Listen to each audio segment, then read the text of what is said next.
Petrol and diesel పైన 3 rupees, milk పైన 2 rupees and ఈ వార్ స్టార్ట్ అవ్వగానే గ్యాస్ సిలిండర్స్ రేట్స్ కూడా పెరిగాయి. ఇలా ఒక్కొక్కటి పెరుగుతూనే ఉన్నాయి. అండ్ మన monthly budget 2 days back Amul and Mother Dairy milk పైన 2 రూపీస్ పర్ లీటర్ ప్రైజెస్ ని పెంచాయి.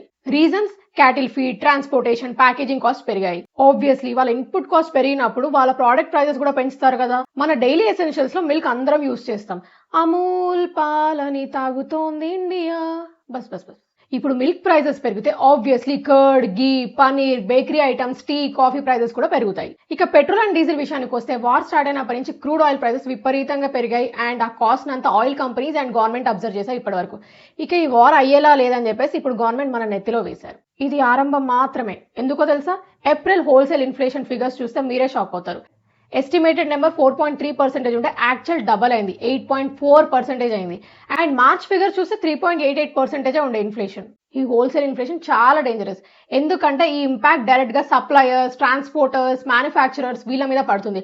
అండ్ ఆ ప్రెషర్ ఆబ్వియస్లీ వాళ్ళు భరించారు కదా, ఎండ్ కన్స్యూమర్స్ అంటే మన మీద షిఫ్ట్ చేస్తారు. ఇంకొన్ని డేస్ చూడండి అన్ని ప్రైజెస్ పెరుగుతాయి. మరి మన income? You have to let me know in the comments.